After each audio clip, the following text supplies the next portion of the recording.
Fundamental online classes में आप सभी का स्वागत है और आज का हमारा सेशन है क्लास 10th एनसीईआरटी सॉल्यूशन, जिसमें से हम लोग पढ़ने जा रहे हैं 8.1 प्रश्न संख्या 2।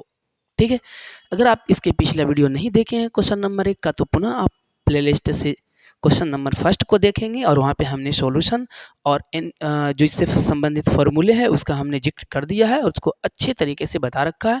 तो उस फॉर्मूले को आप पहले समझेंगे, फिर इस क्वेश्चन को सॉल्व करेंगे तो बेहतर समझ में आएगा। ठीक है, चलिए बिना देर किए हुए इस क्वेश्चन को सॉल्व करते हैं। ठीक है, तो कह रहा है यहाँ पे आकृति 8.13, यानी कि ये एनसीईआरटी बुक में ये लिखा हुआ है कि ये 8.13 का ये जो है आकृति है।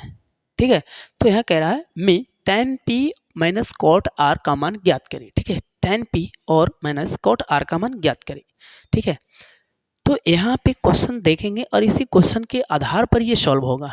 ठीक है, जैसे यहाँ पे tan का बात किया है और कॉट का बात किया है, चीज़ को समझिएगा।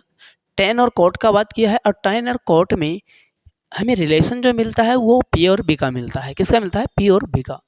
और जबकि यहाँ पे p तो दिया हुआ है पर b है नहीं, तो पहले हमें क्या करना होगा? इसका b का मान निकालना होगा। चलिए बिना देर किए हुए निकालते हैं।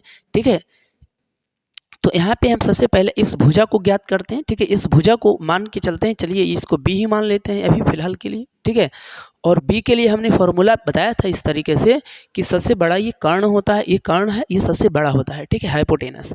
तो इसी को क्या करेंगे? वर्ग करके इससे घटा देंगे तो हमारा मान मिल जाएगा, यानी कि h का स्क्वायर माइनस क्या हो जाएगा? p का स्क्वायर। ठीक है, या तो इसको ऐसे भी लिख सकते हैं, यहाँ पे पी आर का स्क्वायर माइनस पी क्यू का स्क्वायर, ऐसे भी लिख सकते हैं, उससे कोई फर्क नहीं पड़ता है। ठीक है, चलिएगा अब देखिएगा निकाल करके मान। यहाँ h का वैल्यू हमें मिलेगा 13। कितना मिलेगा? 13। 13 का वर्ग करेंगे माइनस पी, पी का वैल्यू है 12, इसका भी वर्ग करेंगे। ठीक है, चलिएगा अब बाकी सोल्व कर लीजिएगा। 13 का होता है स्क्वायर 169 और 144। ठीक है, 12 का स्क्वायर कितना होता है? 144। घटा दीजिए तो कितना बच रहा है? 25। ठीक है, 144 में से 169 में से 144 जाएगा तो 25 बचेगा। तो इसको जब वर्गमूल निकालिएगा तो हमें कितना मान मिलेगा? 5 सेंटीमीटर। ठीक है, तो हमें पता चल गया इस भुजा का मान जो है कितना है? वो 5 सेंटीमीटर है। यही है। अब बाकी चीज़ें तो कुछ है ही नहीं, बाकी क्वेश्चन है। प्रश्न से चलते हैं, क्या कह रहा है? ठीक है, हल।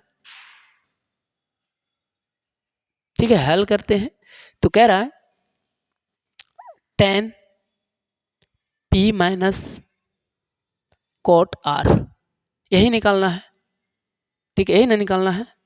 हम बता रखे हैं कि tan थीटा का जो संबंध होता है वो p बटा b के साथ, और इसी का अपोजिट होता है कौन? Cot theta. तो इसका संबंध क्या हो जाएगा? b बटा p के साथ। अब ये चीज़ें याद है आपको तो बाकी समझ रहे हैं ना, बाकी तो कुछ है ही नहीं, टाइम पासेस चीज़ें है। तो tan थीटा का वैल्यू यहाँ पे p के बात किया गया है, तो p का वैल्यू तो ऊपर जाएगा ना tan थीटा में, और जब tan थीटा में p का वैल्यू हम ऊपर से लेंगे तो लंब हमारा ये होगा, इसके लिए लंब कौन होगा? 5 होगा। देखिएगा बारीकी से समझाने का प्रयास करते हैं। ये अगर हम यहाँ पे p बोला गया, यहाँ पे देखिएगा ए p है ना, तो इसके लिए p ऊपर जाएगा थीटा का वैल्यू। ठीक है, तो ये नीचे वाला आएगा यहाँ पे p, इस समय अभी नीचे वाला p होगा और इस समय क्या होगा? ये b हो जाएगा, b होगा। ठीक है, तो इस स्थिति में जब हम लिखेंगे tan थीटा का वैल्यू, जैसे यहाँ पे हमने बोला कि p बटा b होगा और माइनस में यहाँ पे क्या हो जाएगा? b बटा p होगा, b बटा p होगा। तो देखिएगा यहाँ p बटा b के बाद किया है, तो p का वैल्यू यहाँ पे कितना लेंगे हम? 5, क्योंकि p ऊपर है ना, p के लिए हम बोले थीटा ऊपर है तो नीचे p 5, और b का वैल्यू कितना होगा? 12। ठीक है, माइनस। अब जरा ध्यान दीजिएगा, इधर r लिखा गया है। ठीक है, क्या लिखा गया है? r। तो थीटा के लिए तो r ये है, थीटा यही है ना r के लिए। तो देखिएगा इस स्थिति में ये हमारा बन जाएगा p। क्या बन जाएगा? p, और ये क्या बन जाएगा? b बन जाएगा। चेंजिंग समझ में आ रहा होगा ना आपको? चेंजिंग समझ में आ रहा है ना? बिल्कुल समझ में आ रहा है। ठीक है, चलिएगा तो देखिएगा, तो यहाँ पे जैसे ही थीटा लेते हैं तो p का वैल्यू ये होता है और b का वैल्यू ये होता है। यहाँ हमें क्या चाहिए? b बटा p चाहिए, तो b का वैल्यू हमें 5 मिलेगा। कितना मिलेगा? 5, और नीचे कितना मिलेगा? 12।